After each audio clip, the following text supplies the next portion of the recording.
在上次的影片中，我们有提到反脆弱 （anti-fragile） 这个名词，相信已经有很多人听过。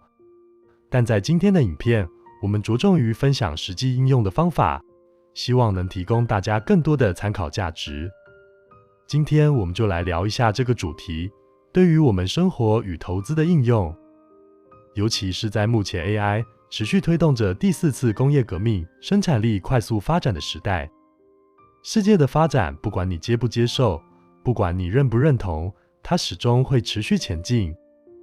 反脆弱的概念可以提高我们对于世界的适应与应变能力。反脆弱是源自于美国作家纳西姆·塔雷伯，就是那位写《黑天鹅》一书的前交易员。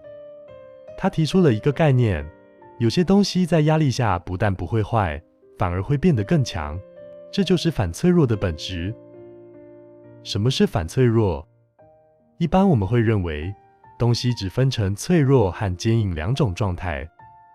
脆弱就如同玻璃球，摔一下就碎；坚硬如同是铁球，高处落下也不会变形，但也无法有其他抗衡的能力。但塔雷伯说，其实还有第3种状态。反脆弱如同弹力球，虽从高处落下，仍有反弹抗衡的能力。在遇到变动、压力挑战时，反而变得更强。例如，肌肉在训练后微微撕裂，修复时更结实。免疫系统需要小小的病毒挑战才能建立防御。人在困境中学会的韧性，成长幅度反而比一帆风顺时更快。那在日常生活里，我们怎么让自己具有反脆弱的能力呢？这里有3个方法。1. 刻意接触小风险，别追求完美的稳定，而是主动让自己面对小挑战，像是尝试公开讲话，换一条新通勤路线，尝试副业。这些刻意安排的小挑战，能让你未来具备更有弹性的可能。2. 减少单点依赖，别把幸福、收入、时间都绑在同一个来源上。例如，除了公司薪水，也发展自己的技能、投资或创作。当一边出问题，另一边还能撑住你。3. 拥抱随机与不确定，世界不是可预测的。与其逃避变化，不如问自己，我能否设计一个系统，让变化对我有利？例如，配置适度的人身保险，或是规划抗风险资产。在理财上，反脆弱思维超级重要。多数人传统的投资观念，往往会过度规避风险，但反脆弱追求的是，当风险出现时，我不只没受伤，还能从中受益。以下3个方法让你的财务也变得反脆弱。1. 分散投资，而不是分散注意力。不要把所有钱都压在一种资产上，但也别分太散乱无章。重点是建立核心稳定加边缘冒险的结构。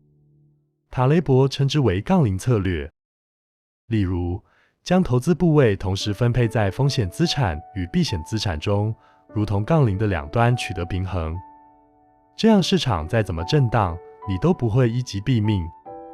2. 保持现金弹性。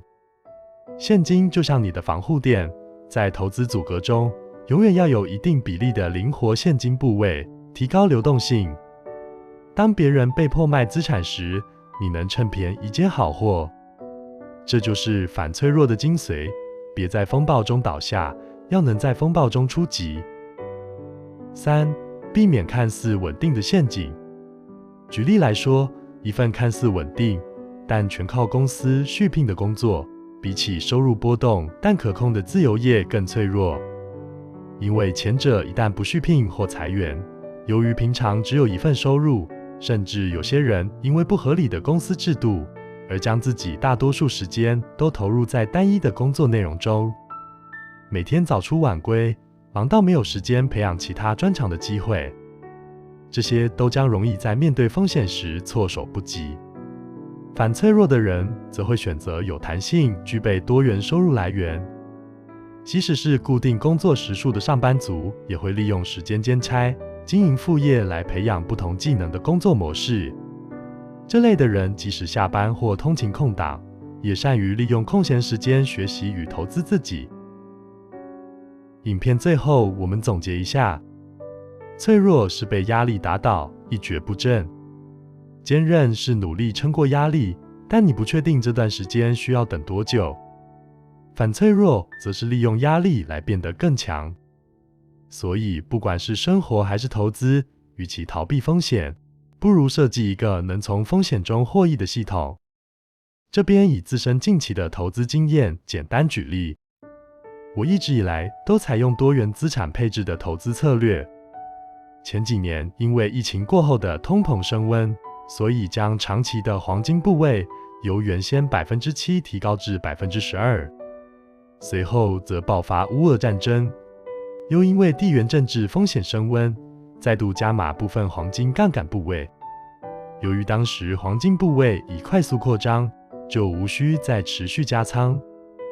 这些操作保护我当其他部位在遇到短期大幅回调的时候，除了有很好的抗衡能力，反而还有超乎预期的报酬，并且提供很好的流动性。一方面供应各项资产回调时的加码资金，也不会在突如其来的风险中乱砍部位，并很安心地持续跟随近几年市场的多头上升趋势。我们都没有预知未来的能力，只是依照市场周期与环境执行既定策略的操作。这只是投资行为中的反脆弱实例之一。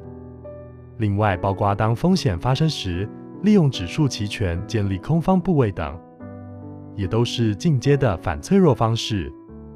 但前提是自身要有一套决策框架，且要对投资工具足够熟悉，并了解产品本身的优势与风险有哪些，你才能做出相对高几率、正确与安全的决策。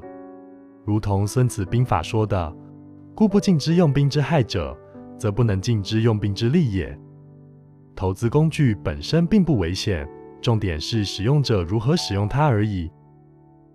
生活中任何事情也一样，没有绝对的对与错，一切都只是利弊的权衡而已。然而判断力则会大大影响一个人的一生。